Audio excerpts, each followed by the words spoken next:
Has the United States effectively become a no-go zone for Netanyahu? With New York's own mayor now placing the Israeli Prime Minister squarely in his political crosshairs ahead of a major UN visit? Is New York's mayor genuinely gearing up to arrest the Israeli Prime Minister when he arrives in September, turning a routine UN visit into a potential diplomatic and legal showdown? Has Mamdani deliberately revived his ICC arrest threat right ahead of Bibi's scheduled UN visit, signaling that this is no longer just campaign rhetoric but a real legal confrontation in the making? With ties between Trump and Netanyahu already strained over Iran, will the US president actually step in to save Bibi from Mamdani, or has their relationship deteriorated too far for that kind of intervention? Amid the broader strains of ongoing regional war, Israeli Prime Minister Benjamin Netanyahu now faces a fresh and very public arrest threat coming directly from New York City's own mayor. Zohran Mamdani has reiterated in no uncertain terms that Netanyahu should be arrested the moment he sets foot in New York City, doubling down on a position he has held for months. Mamdani told the New York Times that the city is actively reviewing its available legal options ahead of the upcoming UN meeting, suggesting this threat now has real bureaucratic machinery behind it. New York's mayor confirmed that detailed discussions are already underway with the city's own legal department, indicating that officials are seriously exploring how such an arrest could actually be carried out. All of this comes ahead of Benjamin Netanyahu's scheduled visit to address the UN General Assembly in September, setting up a potential collision course between the two leaders on American soil. Mamdani said, and I quote, "I believe that Prime Minister Netanyahu belongs in The Hague. He's a war criminal who has been charged by the International Criminal Court. And what you will find is that is an opinion that is held by many purely because of what his actions have wrought over these last many years. I've also said that I will follow the laws that we have here in New York City because I believe that there is an importance in following the law as a leader who presides over our city. I think what we have seen from New Yorkers, what we've seen from Americans, when we talk about this hunger for a new kind of politics, it's a hunger to move beyond the bankruptcy that characterizes a lot of politics today. And it is hard to find a more bankrupt policy approach than what our country has done to Gaza and to Palestine, and how it hasn't been specific to any one party."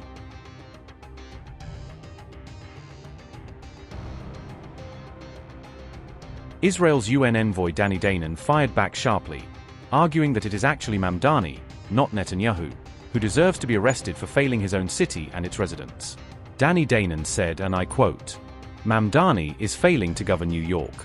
Instead of focusing on his responsibilities as mayor and confronting the rising wave of anti-Semitism in his city, he has chosen to incite hostility and generate headlines by attacking the state of Israel. Israeli Prime Minister Netanyahu will come to New York, address the United Nations General Assembly with pride, and stand before the world to state Israel's truth and its unwavering right to defend its citizens." Unquote. Notably, this is not a new position for Mamdani, who had previously and publicly promised to enforce ICC warrants against foreign leaders visiting New York City. The International Criminal Court issued its original arrest warrant for Netanyahu over the Gaza war back in November 2024, a warrant that continues to shadow him at every international appearance. This entire standoff unfolds as reports increasingly claim that ties between Trump and Netanyahu have grown strained over Iran, raising doubts about whether Washington would even intervene on Bibi's behalf.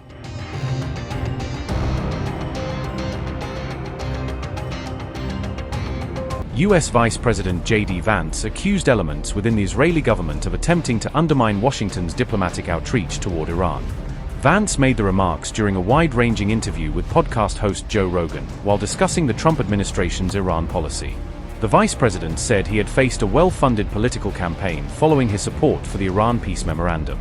Vance said the attacks were aimed at discrediting him for backing President Donald Trump's negotiation strategy with Tehran. J.D. Vance said, and I quote, "There was this Time article that came out yesterday. It lists a bunch of people who have been paid by a former Trump campaign person who was himself paid by certain elements within the Israeli government.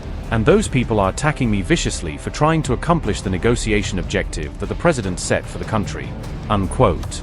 Earlier, Time magazine reported that a pro-Israel influence campaign targeted young conservative voters across the United States.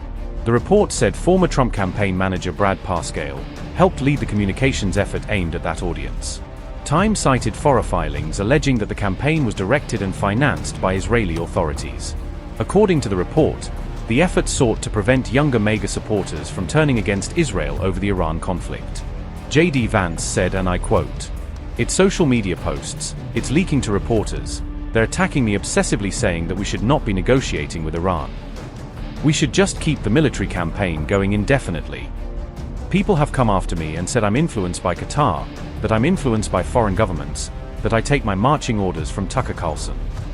And there's just so much out there. Foreign governments try to influence the United States all the time. Israel does it. Other countries do it. What bothers me is when American leadership allows that influence to affect their judgment and to affect what they are advocating for. There are some people within the Israeli system we know beyond a shadow of a doubt who are manipulating and trying to change American public opinion to keep the war going on indefinitely. Vance said President Trump opposed an Iranian nuclear weapon based on America's own strategic interests rather than pressure from foreign governments. The vice president has emerged as one of the Trump administration's strongest defenders of the Iran Memorandum of Understanding and renewed diplomacy. Vance has also previously urged members of Prime Minister Benjamin Netanyahu's government to support President Trump's diplomatic approach toward Iran.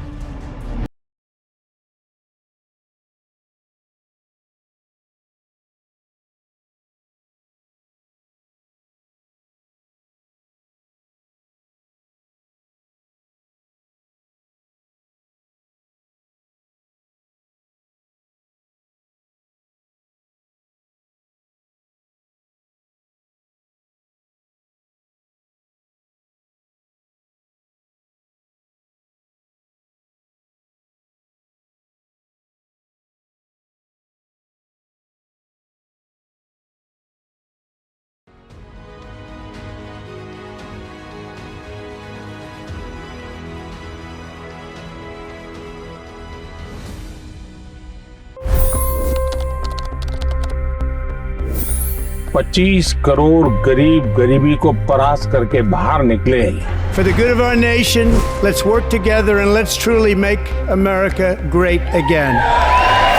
The fastest news breaks. Requested PM saying that look, you will have to speak to Putin and to Zelensky. The biggest newsmakers. The relationship with India is probably the most important bilateral relationship the U.S. will have for the rest of this century. The capital delivered quite an election result today. Expert analysis. The million-dollar question today is how to stop this dance of death. Ground reports. I'm standing at the crossroad of the Kumbh Mela. Behind me are more than 100 entry ghats. Long-form interviews. Exclusionary politics is reflected in Manipur case as well. You don't bother because this is a small state. Have you ever wondered what happens when a banking dynasty meets tides of world history, intrigue, and a dash of myth? Why exactly did the US topple the Sheikh Hasina government? HD videos. We don't just break news, we break it down.